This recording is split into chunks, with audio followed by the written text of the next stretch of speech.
ప్రతి పుట్టినరోజు వేడుకలో అందరూ ఎంతో ఆసక్తిగా ఎదురు చూసే ఆహార పదార్థం కేక్. అతిథుల నుంచి పుట్టినరోజు జరుపుకునే వ్యక్తి వరకు ప్రతి ఒక్కరూ కేక్ కోసం ఎదురు చూస్తారు. అయితే అదే కేక్ వల్ల కొందరు ఆసుపత్రి పాలయ్యారు. మహారాష్ట్రలోని నలసోపారాలో ఈ ఘటన చోటు చేసుకుంది. చనిపోయిన బల్లి ఉన్న కేక్ తినడంతో 11 మంది అస్వస్థతకు గురయ్యారు. కేక్ తిన్న కొద్దిసేపటికే 7 పిల్లలు, 4 మహిళలు అకస్మాత్తుగా కడుపు, ఛాతీ నొప్పితో బాధపడ్డారు. వారిని వెంటనే సమీపంలోని ఆసుపత్రికి తరలించారు. అక్కడ వారికి చికిత్స కొనసాగుతోంది. వారందరి పరిస్థితి నిలకడగా ఉందని వైద్యులు తెలిపారు. ఈ ఘటన ఆహార భద్రత, బేకరీ ఉత్పత్తుల నాణ్యతా ప్రమాణాలపై తీవ్ర ఆందోళనలు రేకెత్తించింది. 2 రోజుల ముందే తానేలోని కళ్యాణ్లో, గోద్రేజ్ హిల్ ప్రాంతంలోని బ్లింకిట్లో ఐస్ క్రీమ్ ఫ్రీజర్లో ఎలుక పరిగెత్తినట్లు ఆరోపణలు వచ్చాయి. దీంతో ఆహార భద్రతపై ఆందోళనలు వ్యక్తమయ్యాయి.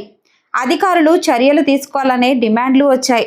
మరోవైపు మలాడ్ వెస్ట్లో బ్లింకిట్తో సంబంధం ఉన్న మరో కేంద్రంలో తనిఖీలు నిర్వహించిన అధికారులు పలు ఉల్లంఘనలను గుర్తించారు.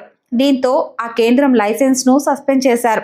మహారాష్ట్ర అంతటా ఇన్స్టెంట్ సర్వీసు వేదికలకు సంబంధం ఉన్న కేంద్రాలను ఆహార భద్రతా అధికారులు ఇప్పటికే నిశితంగా పరిశీలిస్తున్న సమయంలో ఈ ఘటనలు చోటు చేసుకున్నాయి.